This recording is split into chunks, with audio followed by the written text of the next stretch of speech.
The Colts have been one of the worst teams in the NFL. Joe Ryan's the sexiest man alive. The Vikings defense sucks. Can we actually shut someone down? Let's go. The Vegas odds makers correctly predicted a Vikings loss to the Lions, but this week they have us with a win. Playing against the Colts, we thought that they would clinch against Detroit. Obviously that didn't happen. You guys think it's going to happen this week? Are the Colts an easy win, or is this going to be tough like everything else? I would say it all depends on how our defense plays. If our defense plays well, I think it will be an easy win. I don't think there's no such thing as an easy win in the NFL, but I think the Vikings are in a great position to do so. I think they're a better team than the Colts, and Vegas is finally backing us, so hopefully that can help us push through this week. Yeah, we'll take whatever we can get. I'll be at the game on Saturday, and hopefully, I'm really hoping, yes, I want to see them clinch the division, obviously, with a win, but even more, I want to see Justin Jefferson break Randy Moss's Vikings franchise records in single season receiving yards. You guys think he's going to do it? He needs 132 yards to tie, so 133 to break the record. I think JJ is he's obviously next level. He is probably better athlete than any corner that's on him.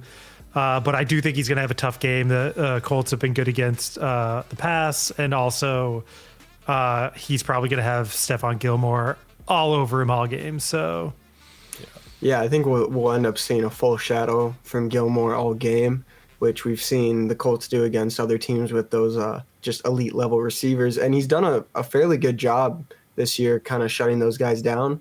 So I think it's going to be really tough for him to get to 132 this week, but it is Jefferson, and him and Kirk have clearly a great connection. And so I think it's totally a possibility, but I wouldn't put money on it. It is definitely going to be a matchup to watch. It's going to be a battle for both of them. 100%. Definitely. I mean, yeah, their defense is solid. Let's kind of jump into that, actually. Their defense right now ranks 5th in total yards allowed with only 330.2 average per game. 3rd in passing yards allowed, 188.6 in average per game, and 8th in third down percentage. That is solid. That is exactly what we would like the Vikings defense to be. What on the defense, other than trying to shut down Jefferson, do you think we're going to see out of the Colts? I think, like I said, I think they're going to go after our receivers. And I think with Thielen and JJ not having maybe huge games, I think they'll target Hockenson more. He could have a big game. He's actually, I think I just heard that he has 6+ receptions in every game so far. He's been with the Vikings. So I think they'll just kind of, amp that up a little more. And and then we'll be hoping Dalvin Cook can bounce back this week. Right. Even though he had a touchdown last week, just didn't. But he had no yards, so it doesn't count. He needs to bounce back. He had a fumble and 1 touchdown and 20 yards, 23 yards rushing. He needs a bounce back week. Basically the exact opposite of Jefferson. Jefferson had 223 yards, no TDs, compared to Cook with a TD and no yardage. Yeah, the Colts D has been surprisingly good this year. They've let their subpar offense, they've kept them in a lot of games and, helped them win a bunch. And I think it's typically you see that against some of the less powerful offenses they've gone up against. And, back a couple weeks when they played the Eagles, they just got absolutely destroyed and their defense was just exposed. So hopefully with the Vikings high-powered offense, we'll see something more like that, but should be a good game regardless. Yep. And we'll obviously have to talk about the Vikings defense. We always have to talk about that, but let's just a little bit more on the Colts. Let's jump into their also, offense. I was going to say the Colts also, I mean, their last game, they gave up 54 points against the Cowboys. So, I mean, right. They're on a 3-game. We've done that. We've been there. Yeah. And the Eagles. Yeah. So, but yeah, they're on a 3-game losing streak. So, they're 4-8 with a tie. So, yeah, they're sitting in a very winnable division with only the Titans being kind of the only other ones that have playoff hopes. So if they can string together, I think they can still squeak it in. So they're going to come out very hungry and very aggressive because this is pretty much it's win or go home for them at this point, I think. So it's going to be a very aggressive game. Do they need to win the division to make playoffs, or can they get in with a wild card spot, or is it? They can. I just don't think they will. It's more likely. I think the best they can be is 9-8 then, or sure. is it And 9-8 would Yeah. probably get you in, but so they're going to be coming out trying to save themselves, play for Right. their livelihood, right? The Colts offense, I'd like to have you guys kind of talk about what you see there as some threats. They're 24th in total yards, 31st in total points, 26th in third down percentage. So quite the opposite of the defense. You would think with the defense shutting it down that the Colts offense would have more opportunities, but what have you seen this season, and what should we keep an eye on in the game?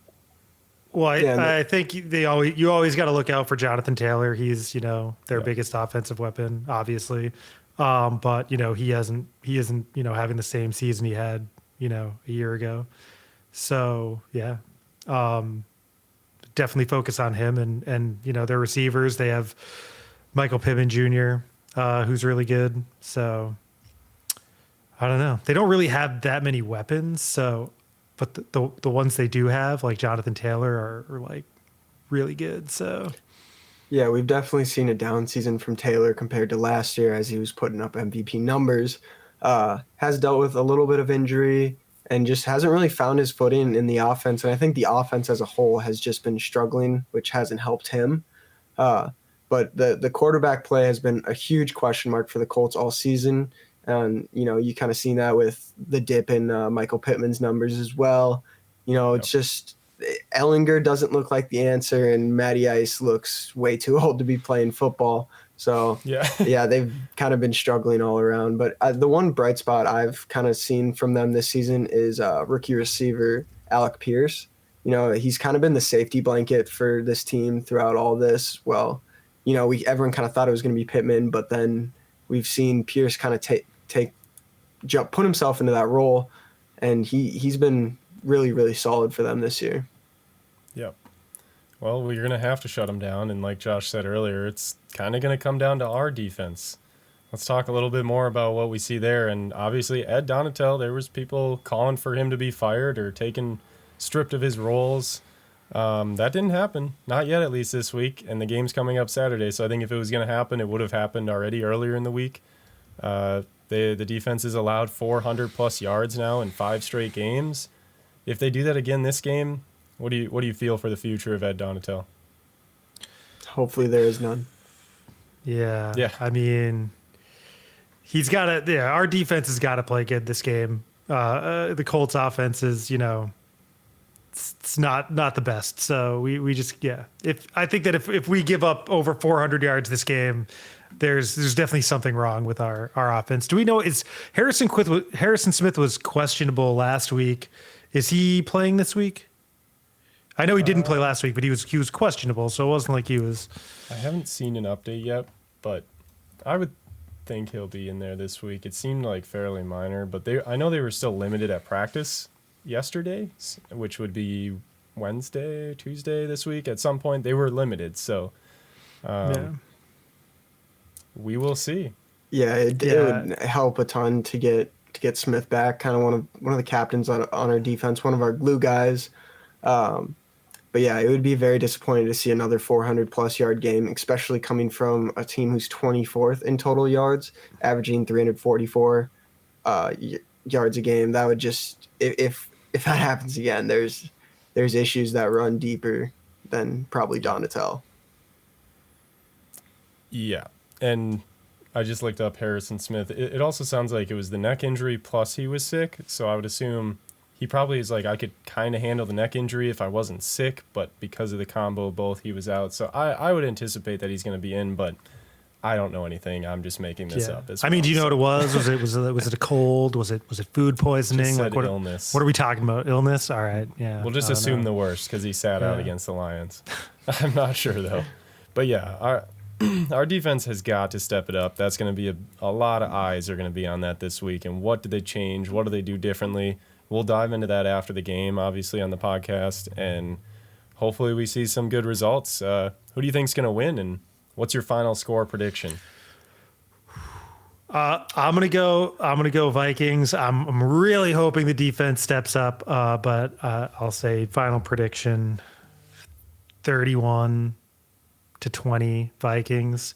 And I don't think I think JJ is gonna have a tough game against Stephon Gilmore. So Yeah, I'm right there with you, Josh. I had him at 31-24 Vikings. I think we're going to see a really good game from the offense. Maybe seeing some more action from Osborne, Thielen, and Hawkinson rather than Jefferson. But I like our odds this week, and I think our defense shows up, shut down this subpar Colts offense. This will be a big test for our defense right here. I'm going to be at the game, so I really want them to win, but I feel like every podcast I've always predicted the Vikings to win. We all always seem to predict them, and I am starting to get a little bit more questionable about this defense, and I'm going to flip the script on you guys. And Wait, you can't, though. You have to do it, Cole. First of all, I'm going to say the Colts win 27-17. No, but even if you think that, you still have to say that the Vikings are going to win because this is a Vikings podcast. Yeah, I know. I'm trying to anti-reverse them because whatever I believe in a jinx, whatever it is, I don't even want to say it out loud. But if I say the Colts are going to win, the Vikings will win. So Colts are going to win 27-17, and the whole world's going to go crazy, and Ed Donatel is going to be fired. That's my prediction.